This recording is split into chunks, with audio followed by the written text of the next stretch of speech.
Stand by. What? Stand by show open. Roll show open.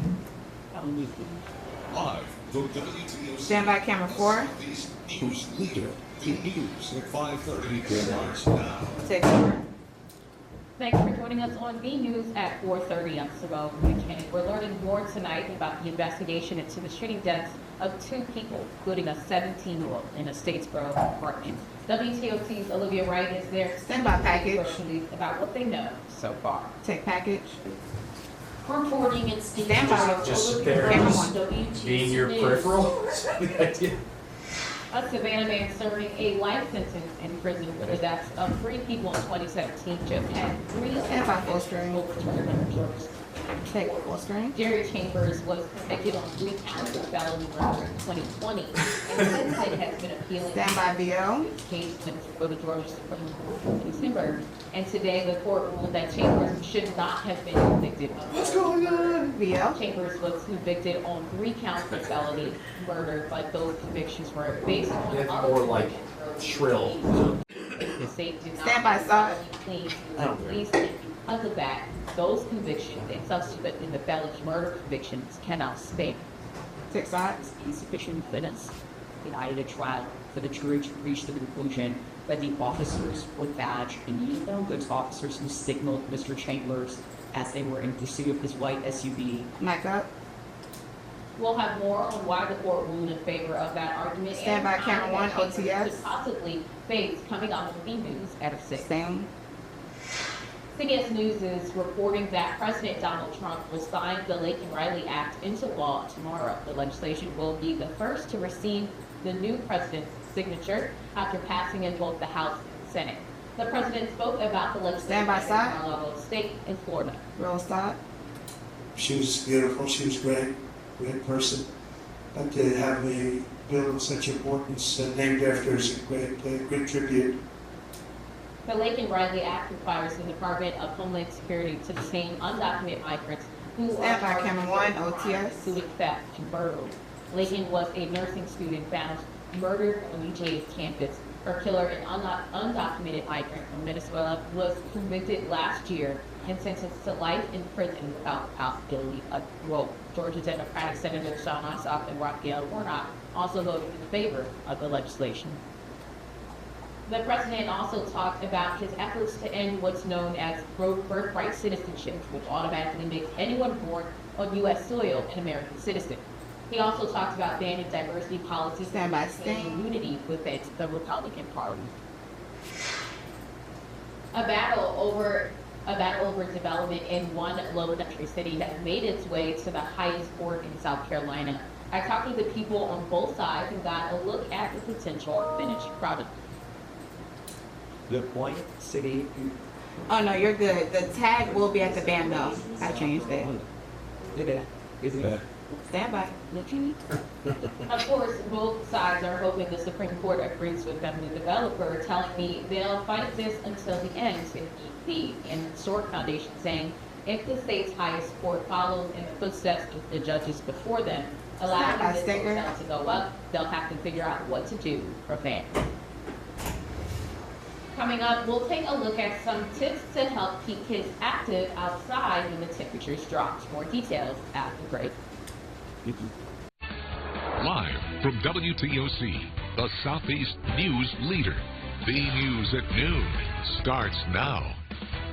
Good afternoon, and thank you for joining us. I'm Mike Seela. We begin today with Savannah turning green. Today is going to be a very different D News at noon, but a very special show indeed that has become a time-honored tradition here at WTOC, where we will be bringing you the greening of the fountain ceremony in Forsyth Park, which officially kicks off the season of St. Patrick for the city of Savannah. In fact, we do want to give you a live look as people are gathered around that fountain in Forsyth Park right now to see the water start to flow a little bit here as they pour in the green dye to make it emerald green to mark the start of the holiday season. It's held at noon on the Friday before the parade. This official hostess of city event features the Grand Marshal this year, Marty Hogan. pouring dye into the water. It should be quite the sight, and setting the scene, the weather is great. We want to check out how things are going down in Forsyth Park right now. Let's go to WTOC's Cam McCann, who is there for the festivities. And Cam, this is one tradition people look forward to each and every year. Set the scene for us in downtown. Mike, the wheels are already turning here right by Forsyth Park. We're hearing from MC. This is the first year that the MC won't be Fred Elmgren. He's been the MC since this started as an official event in the 2000s. You mentioning this starting in the 1980s. I want to check in with our Madeline Brewster, who is down on the street. Madeline, who do you have? Good morning. Good morning. Well, Mike, I've got Mayor Van Johnson with me today. He is so excited. Everybody's been coming up to him for this Veterans Day parade. He's talking to tow staff right now about some brunch. Mayor, what do you think about this parade this morning? It's an amazing day in the greatest city on earth, celebrating those who have served us to be free. Freedom is not free. And so we come today to say thank you to these amazing group of people who've served in a variety of capacities. In a volunteer army for what we are now, volunteer armed forces, is important for people to recognize there are many who stepped up and some didn't have the choice. And you are going to actually give us a demonstration of something that you will have to do during the competition. Most likely. So tell us a little bit about what we got next. Sure. So I brought this stuff in to demonstrate what decanting is. And this is common in all competitions and wine exams. There's usually a decanting exercise. The reason why you do it, say, for example, you have a really famous bottle of wine that you've been aging for 30 years. What you're going to find in that bottle is lots of sediment that's collected in it, and you don't really want to drink the sediment. You can, but doesn't have the best mouthfeel. Yeah. So you'll go through this process to get the wine off the sediment and eventually into your glass. And so they do this in competitions to show your competency handling an old bottle of wine that might be worth $20,000, so you're not going to mess it up. And it's also nerve-wracking in the competition to have to do something so tactile when your hands are shaking and everything. Well, I'm sure this setting is a little less nerve-wracking. I don't know about that. Let's see how it goes. In the competition, there'll be 4 judges. Here, I feel like the whole city of Savannah is going to be judging me.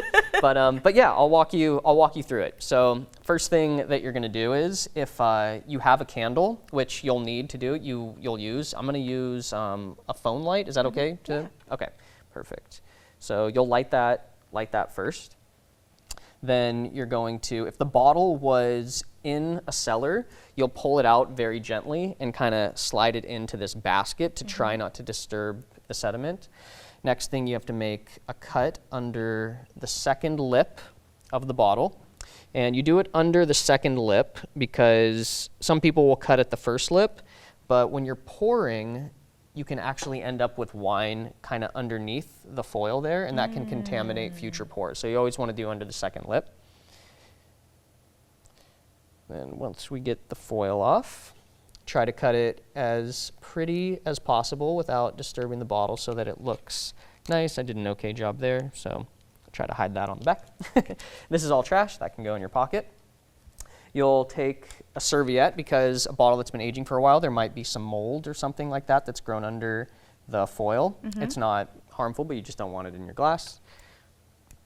And then you'll go in and very carefully, if it's an old bottle of wine, the cork might be damaged or it might be falling apart, and so you might use a different tool, which is called an osso.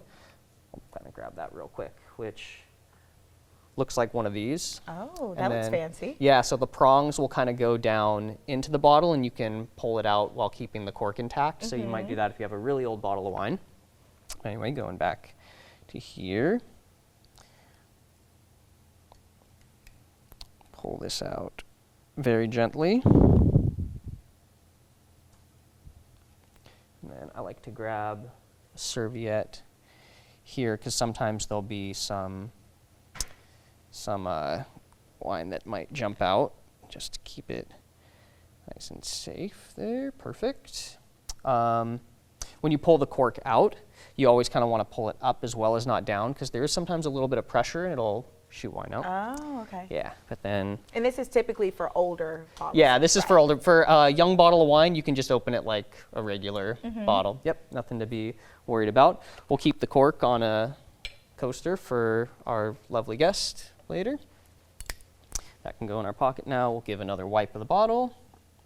And now in competition, so some restaurants, the som will give a taste of the wine to make sure it's good before serving to the guest. In competition, that's what we'll do. So we'll ask the guest, is it okay to taste the wine? They'll say yes. And then you have to very gently pour into here. Try not to spill any. Spill a little bit, but that's okay. You spill wine sometimes when you're working with liquid.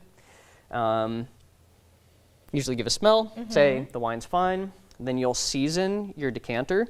So when you do this, you try to remove any type of sediment or anything like that. I'll just dump it into this glass.